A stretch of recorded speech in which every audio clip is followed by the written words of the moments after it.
Assalamualaikum warahmatullahi wabarakatuh. Perkenalkan, nama saya Nita Amelia dari kelas KJ02 mata kuliah Anatomi Fisiologi. Di sini saya akan menjelaskan sedikit tentang sistem-sistem tubuh manusia. Yang akan saya jelaskan yaitu yang pertama ada sistem pencernaan, sistem saraf, sistem kardiovaskuler, sistem reproduksi wanita, dan yang terakhir sistem limpatik. Baik, yang pertama saya akan menjelaskan sistem pencernaan. Pencernaan manusia melalui dua proses, yaitu yang pertama secara mekanik. Secara mekanik ini proses mencerna makanan dengan mengunyah dan ditekan sampai menjadi seperti bubur. Yang kedua ada secara kimiawi. Proses mencerna makanan dengan menggunakan enzim yang akan menghancurkan ikatan-ikatan senyawa kompleks yang ada dalam makanan tersebut. Enzim-enzim tersebut sangat dibutuhkan karena ketika masih dalam bentuk makanan utuh, senyawa di dalamnya masih dalam bentuk molekul kompleks atau makromolekul yang terdiri dari lemak, karbohidrat, protein, dan asam nukleat. Untuk dapat mengolah berbagai macam senyawa tersebut, sistem pencernaan kita terdiri dari berbagai macam organ yang fungsinya melakukan penguraian mekanik dan kimiawi tadi. Di antaranya ada mulut, kerongkongan, lambung, usus halus, usus besar, hingga yang terakhir anus. Yang pertama tadi ada mulut. Mulut merupakan sistem pencernaan yang akan melakukan proses pencernaan paling awal. Di dalam mulut ada gigi dan lidah yang akan menghancurkan makanan secara mekanik. Di saat yang sama, enzim di dalam ludah kita yang dihasilkan oleh kelenjar ludah mulai memutus rangkaian-rangkaian polimer di dalam makanan. Setelah makanan yang dikunyah sudah cukup halus, muncul dorongan untuk menelan makanan tersebut. Proses menelan ini adalah tahapan kedua dari proses pencernaan, yaitu propulsi. Pada proses propulsi, makanan yang sudah hancur secara mekanik di mulut didorong lebih dalam di saluran pencernaan. Yang kedua, ada kerongkongan atau esofagus. Saat menelan makanan secara tidak sadar akan dilakukan gerakan peristaltik yang dilakukan oleh otot-otot saluran pencernaan. Pada gerakan peristaltik, otot-otot saluran pencernaan bergerak secara bergantian untuk mendorong makanan ke tujuan berikutnya di saluran pencernaan.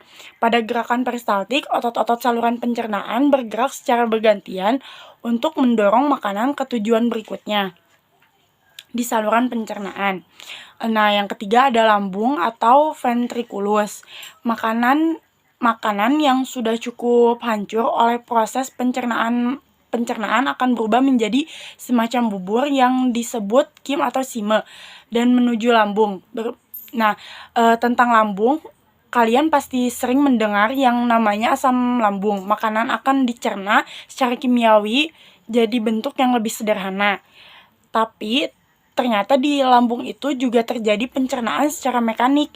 Pengertian lambung itu sendiri yaitu lambung adalah bagian yang paling elastis di seluruh saluran pencernaan dan mampu menampung 2-4 liter makanan. Yang keempat, ada usus halus atau intestinum. Nah, usus halus ini sangat jago menghancurkan zat-zat makanan. Lambung tidak bisa menyerap zat-zat tersebut. Disinilah peran usus halus yang siap untuk menyerap makanan-makanan tersebut agar siap dipakai di sel-sel tubuh. Usus halus ini terdiri atas yang pertama usus 12 jari atau duodenum. Nah, usus 12 jari ini melakukan proses pencernaan secara kimiawi. Nah, yang kedua ada usus kosong atau jejunum. Usus ini tempat sebagian besar penyerapan zat-zat makanan terjadi. Nah, yang ketiga ada usus absorpsi atau ileum. Usus ini tempat terjadinya penyerapan zat-zat khusus seperti vitamin. Nah, di usus masih terjadi proses pencernaan lanjutan, baik secara mekanik lewat gerakan peristaltik maupun kimiawi dengan enzim-enzim yang ada di dalamnya.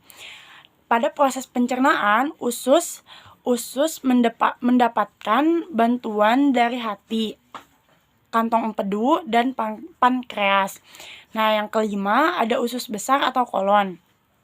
Di usus besar terjadi penyerapan air dan pembusukan sisa makanan. Usus besar sendiri terdiri dari 3 bagian utama, yaitu kolon, rektum, dan anus. Ukurannya jauh lebih pendek dibandingkan dengan usus halus, yaitu sekitar 1,5 meter, tapi diameternya 2 kali lebih besar. Nah, yang terakhir ada anus. Makanan yang sudah selesai diproses pasti harus dibuang agar tidak menumpuk di dalam tubuh kita. Maka dari itu, anus menjadi organ terakhir untuk membantu pembuangan sisa makanan atau yang biasa kita sebut yaitu defekasi. Nah, itulah proses pencernaan di tubuh kita. Diingat, pencernaan ini terjadi di saluran pencernaan kita yang terdiri dari mulut, esofagus, lambung, usus halus, usus besar, dan anus. Nah, yang kedua, di sini saya akan menjelaskan tentang sistem saraf. Nah, sistem saraf adalah sistem kompleks yang berperan dalam mengatur dan mengkoordinasikan seluruh aktivitas tubuh. Sistem saraf ini memungkinkan untuk melakukan berbagai kegiatan seperti berjalan, berbicara, menelan, bernafas, serta melakukan aktivitas mental termasuk berpikir, belajar, dan mengingat sesuatu.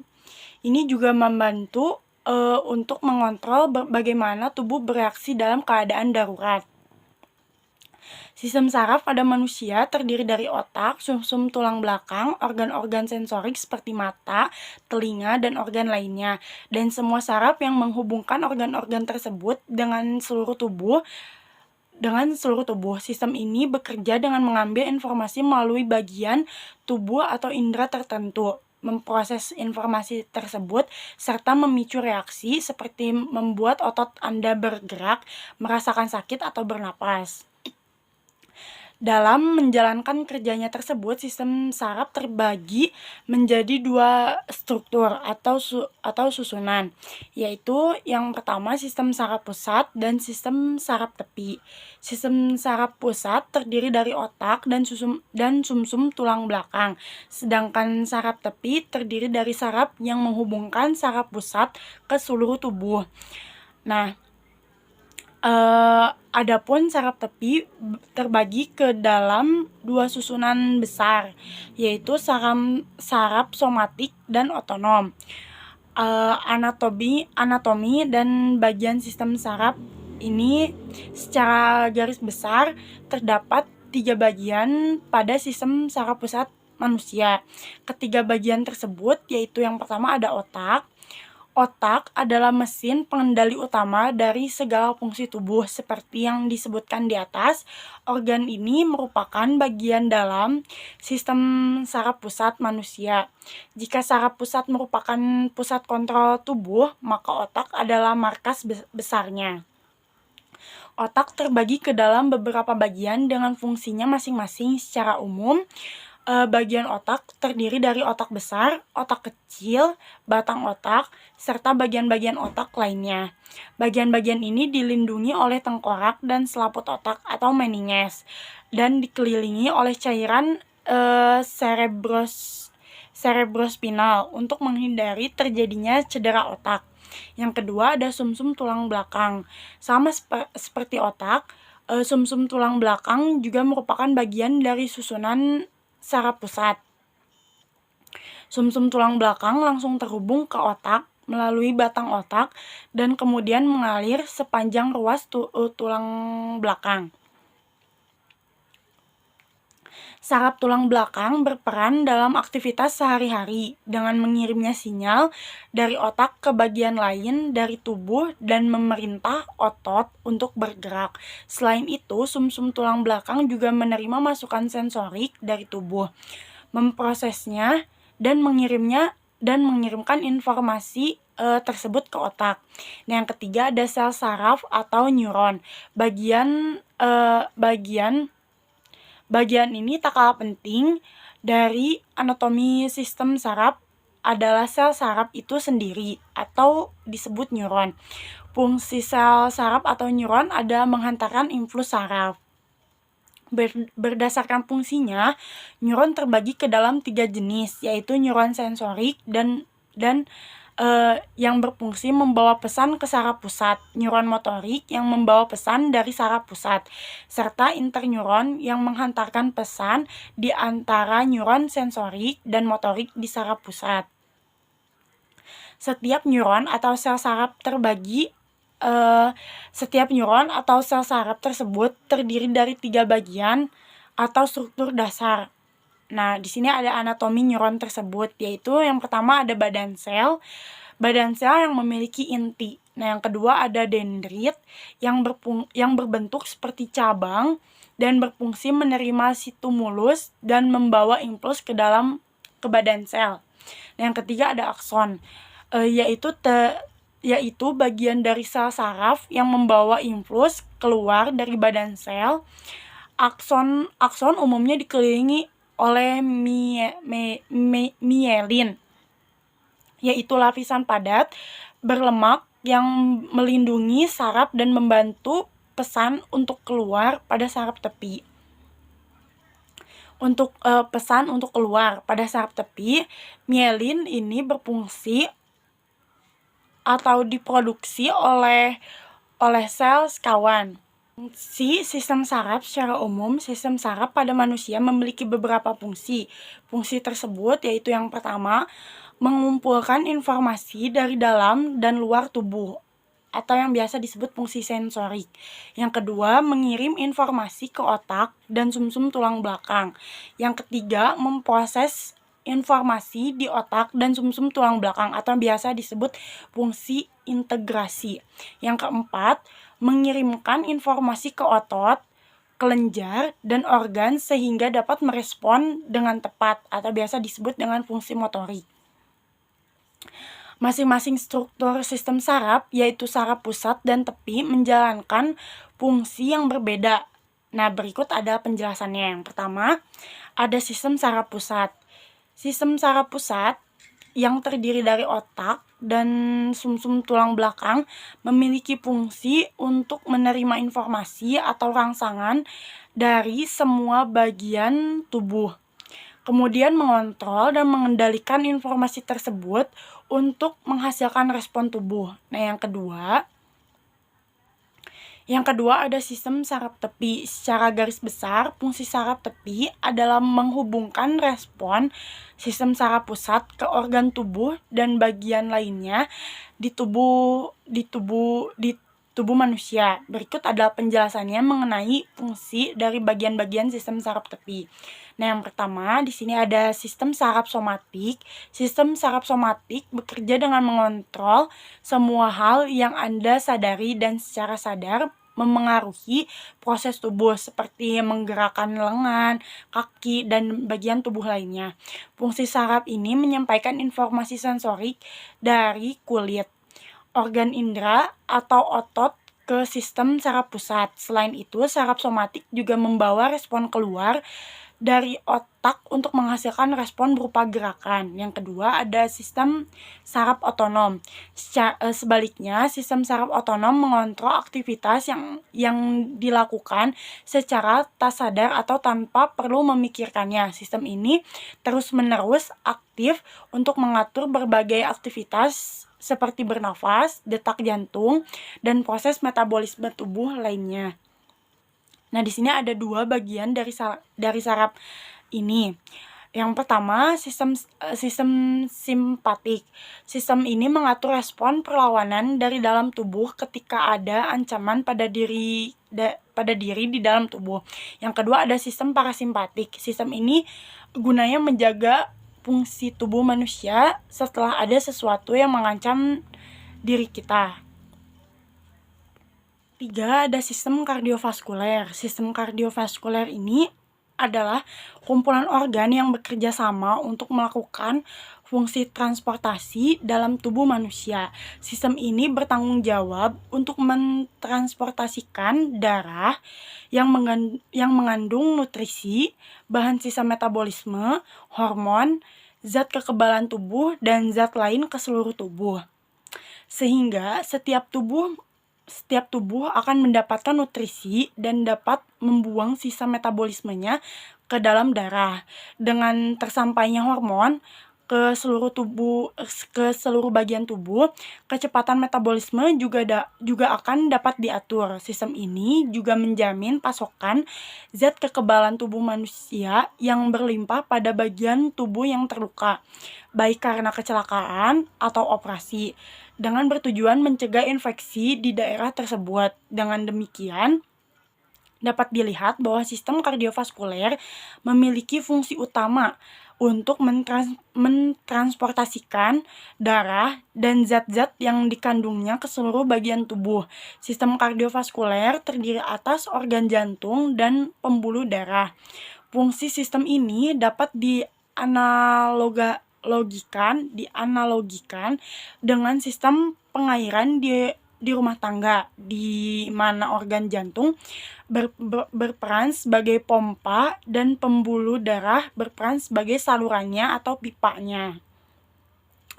Sistem ini bertanggung jawab untuk mentransportasikan darah dan zat yang dikandungnya ke seluruh bagian tubuh manusia.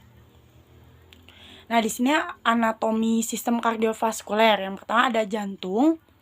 Jantung ini terletak di rongga dada atau toraks dan cenderung terletak di sisi kiri. Pada kelainan dextrokardia, jantung justru terletak di sisi sebelah kanan. Jantung dikelilingi oleh pembuluh darah besar dan organ paru dan timus di bagian depannya. Jantung terdiri dari 4 ruang jantung yang dipisahkan oleh sekat-sekat jantung. 4 ruang jantung tersebut, yaitu yang pertama ada atrium kanan, yang kedua atrium kiri, yang ketiga ventrikel kanan, dan yang keempat ventrikel kiri. Atrium kanan dan kiri memiliki ukuran yang sama, demikian juga ventrikel kanan dan kiri. Atrium dibatasi oleh otot jantung dan sekat yang tipis, sedangkan bagian ventrikel dibatasi oleh otot jantung dan sekat interventrikuler yang tebal. 4 ruang jantung ini dilapisi oleh lapisan endotel, endokardium, miokardium, dan 2 lapis perikardium atau bagian dalam, bagian visceral, dan bagian luar atau bagian varietal. Yang kedua ada katup jantung. Sesungguhnya merupakan perluasan cincin fibrosa atrioventrikuler yang terdiri dari ikat fibrosa yang dilapisi endotel pada kedua sisi. Darah mengalir di dalam jantung ke satu arah dari sisi kanan ke sisi kiri. Hal ini dimungkinkan karena adanya katup-katup jantung yang akan mencegah aliran darah balik. Katup-katup ini hanya mengizinkan darah mengalir dari atrium kanan ke ventrikel kanan dan dari atrium kiri ke ventrikel kiri. Darah di dalam jantung mengalir dalam satu arah. Dari atrium kanan, darah akan mengalir ke ventrikel kanan. Darah ini mengandung oksigen yang rendah dan banyak mengandung CO2 atau oksigen. Kemudian darah dialirkan ke paru melalui arteri pulmonalis untuk mendapatkan oksigen atau oksigenasi dari paru-paru. Darah kembali ke atrium kiri jantung melalui vena pulmonalis. Darah ini kaya akan oksigen karena telah mengalami oksigenasi di dalam paru. Dari atrium kiri ini dialirkan ke ventrikel kiri, selanjutnya ke seluruh tubuh melalui aorta. Fungsi sistem kardiovaskuler: jantung sebagai pompa, denyut jantung. Jantung memiliki sistem yang memungkinkan mereka untuk berdenyut sendiri. Sistem ini disebut sistem penghantar yang terdiri dari simpul senoatria atau S-anode, lintasan antar simpul di atrium, simpul atrioventrikuler, dan atau biasa disebut AF node, dan berkas His atau biasa disebut dengan bundle of His, dan cabangnya serta serabut Purkinje. Nodus SA letaknya pada muara dari vena cava inferior, dan nodus AF letaknya pada bagian posterior kanan septum antar atrium. Serabut simpul atrium terdiri dari 3 berkas, yaitu bagian anterior atau berkas atau dari bagian anterior, bagian medial, dan yang terakhir bagian posterior. Nah, yang keempat ada organ reproduksi wanita. Organ reproduksi wanita merupakan sekelompok organ yang terlibat dalam sistem reproduksi. Dalam hal ini, untuk mempersiapkan kehamilan hingga melahirkan. Setiap organ reproduksi dirancang dengan fungsinya masing-masing. Organ-organ ini dimiliki wanita sejak lahir, namun kemampuan reproduksinya baru akan dimulai setelah masa pubertas.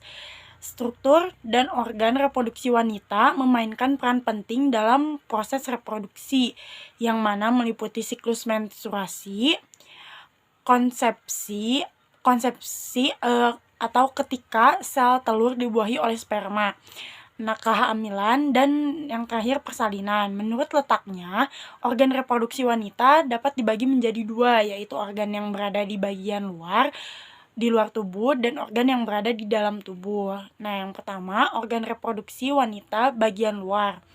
Organ reproduksi wanita bagian luar berkelompok di daerah bernama vulva yang letaknya di luar vagina. Organ-organ tersebut termasuk yang pertama labia. Labia ini adalah organ reproduksi wanita bagian luar yang terdiri dari 2 pasang lipatan kulit di kedua sisi bukaan vagina, bernama labia mayora dan labia minora. Labia mayora atau bibir kemaluan besar berada di bagian luar dan akan ditutupi dengan rambut kemaluan setelah memasuki masa pubertas. Sedangkan labia minora yaitu bibir kemaluan kecil, itu tidak berambut. Yang kedua ada mons pubis. Mons pubis atau tonjolan lemak di atas labia yang ditutupi dengan rambut setelah memasuki masa pubertas. Bagian ini mengeluarkan zat feromon yang diduga berperan dalam proses terjadinya ketertarikan seksual. Nah, yang ketiga ada lubang vagina. Ini merupakan pintu masuk ke vagina. Yang keempat ada lubang uretra. Lubang uretra adalah tempat keluarnya urin dari kandung kemih. Yang kelima ada klitoris. Klitoris ini merupakan tonjolan kecil di bagian atas labia minora yang sangat sensitif dan merupakan sumber utama kenikmatan seksual pada wanita. Nah, di sini ada kelenjar Bartholin atau kelenjar vestibular. Kelenjar ini terletak di kedua sisi bukaan vagina yang berfungsi menghasilkan lendir kental untuk melumasi vagina ketika berhubungan seksual. Yang kedua, ada organ reproduksi wanita bagian dalam. Organ reproduksi wanita yang ada di dalam tubuh terletak pada rongga panggul atau pelvis. Organ-organ tersebut termasuk yaitu yang pertama vagina. Organ vagina ini terletak antara bagian bawah rahim dan tubuh manusia di bagian luar. Vagina merupakan lorong atau jalan keluar untuk melahirkan serta tempat masuknya penis selama berhubungan seksual. Yang kedua ada serviks atau leher rahim. Leher rahim adalah pintu masuk antara vagina dan rahim yang berupa lorong sempit. Dinding serviks bersifat fleksibel sehingga dapat merenggang dan membuka jalan lahir saat persalinan. Nah, yang ketiga ada rahim atau uterus, merupakan organ berbentuk seperti buah pir yang menjadi rumah bagi janin yang sedang berkembang.